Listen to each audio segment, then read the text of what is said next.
हिंदुस्तान कहानियों का देश है। कुछ कहानियां होती हैं विनाश की और कुछ कहानियां होती हैं विकास की। आज की वीडियो देखने के बाद आप अपनी ओपिनियन बना सकते हैं कि हम विनाश की तरफ बढ़ रहे हैं या विकास की तरफ बढ़ रहे हैं। इंडिया में on an average per day 26,000 लोगों की मौत होती है। ये 26,000 पर डे का आंकड़ा है। तो जिस देश में हर दिन 26,000 लोगों की मौत हो रही हो, वहां पे किसी बेजुबान की जान की क्या ही कीमत होगी, या किसी बेजुबान की जिंदगी के क्या ही मायने होंगे।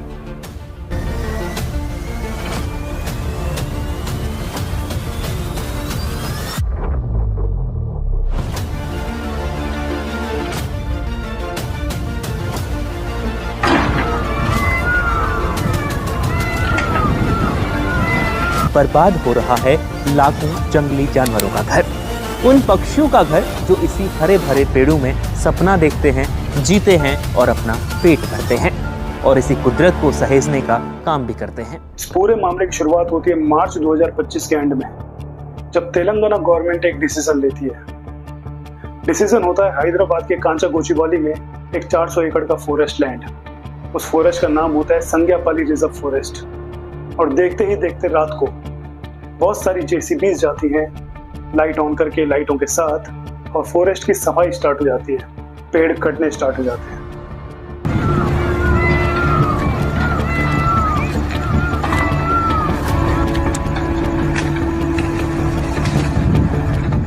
ये जो संग्यापाली रिजर्व फॉरेस्ट है, ये कोई नॉर्मल फॉरेस्ट नहीं है।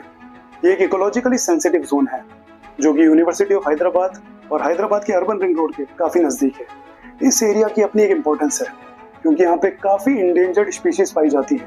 चाहे इंडियन पेंगोलिन की बात की जाए या ग्रे हॉर्नबिल की बात की जाए, या बहुत सारे मेडिसिनल प्लांट है जो कि इस एरिया पे अवेलेबल है, इसी रीजन में अवेलेबल है। तो क्वेश्चन उठता है कि गवर्नमेंट को ऐसी भी क्या जल्दी थी कि देर रात को जेसीबी गए और पेड़ कटने स्टार्ट हुए, फॉरेस्ट कटना स्टार्ट हुआ। जब आप किसी रिजर्व फॉरेस्ट को नॉन फॉरेस्ट एक्टिविटी के लिए यूज करते हो तो आपको सेंट्रल गवर्नमेंट की परमिशन लेनी होती है, सेंट्रल गवर्नमेंट का अप्रूवल लेना होता है, जो कि नहीं लिया गया। इनफैक्ट आरटीआई में ये भी सामने आया कि लोकल पंचायत के अप्रूवल भी नहीं लिए गए, बस जेसीबी उठाई, पेड़ काटने स्टार्ट करे।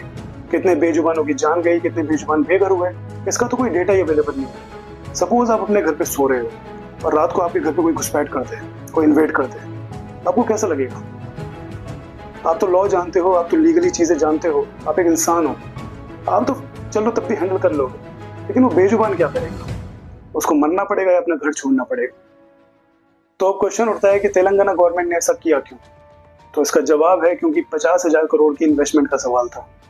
क्योंकि जब ये फॉरेस्ट लैंड 400 एकड़ का क्लियर होता तो आईटी इंफ्रास्ट्रक्चर डेवलप होता, इंडस्ट्रियल डेवलपमेंट होता, फिल्म सिटी बनती और भी बहुत सारे मल्टीपल प्रोजेक्ट्स थे, जिसका टोटल एस्टिमेट माना जा रहा था जो इन्वेस्टमेंट का है वो 50,000 करोड़ होगा। जब देश की जनता को फ्रीबीज की आदत पड़ जाती है ना, तो स्टेट गवर्नमेंट अपना रेवेन्यू लाए कहाँ से?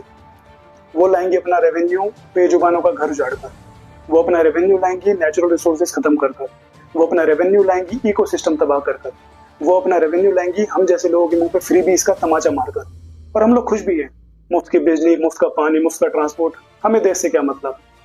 अब कुछ लोग कहेंगे कि बाहर के देशों में भी ये फैसिलिटी है, तो उनका मेरा जवाब है कि बाहर के देश की जीडीपी और बाहर के देश का पॉपुलेशन वर्सेस इंडिया की जीडीपी और इंडिया का पॉपुलेशन एक बार कंपेयर कर लेना, आपको आपका जवाब मिल जाएगा।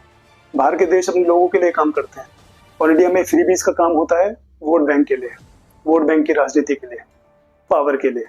बहुत सारे एनजीओज ने, स्टूडेंट्स ने, सोशल एक्टिविस्ट ने इसके लिए प्रोटेस्ट किया, काफी आवाजें उठाई, और तेलंगाना गवर्नमेंट का मिजाज कुछ ऐसा था।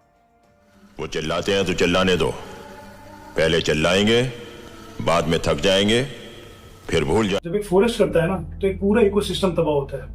जो करंट फॉरेस्ट एरिया इंडिया का वो है 25.17%, और नेशनल फॉरेस्ट पॉलिसी की मानी जाए तो इंडिया का टारगेट है 33% फॉरेस्ट एरिया अचीव करने का। मतलब कटनी और करनी में कितना फर्क है। एक और आपका टारगेट है कि आप 33% रीजन फॉरेस्ट एरिया से कवर करें, और वहीं दूसरी ओर आप फॉरेस्ट काट रहे हैं, पेड़ काट रहे हैं, जो पहले से ही हमारा फॉरेस्ट एरिया कम है उसको और कम कर रहे हैं।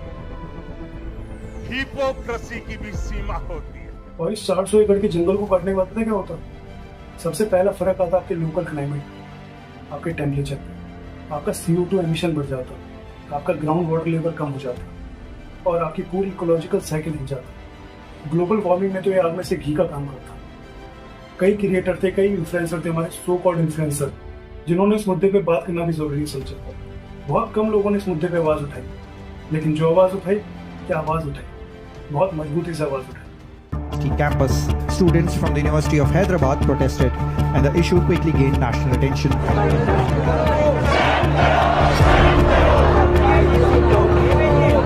They launched an indefinite protest, began boycott. और इन्हीं लोगों की वजह से सेंट्रल गवर्नमेंट को इस मुद्दे पे कूदना पड़ता है और सुप्रीम कोर्ट अपनी गंभीर प्रतिक्रिया दिखाती है इस पूरे मुद्दे पे, और इस पूरे मुद्दे पे पूरी गतिविधियों पे स्टे लगा देती है।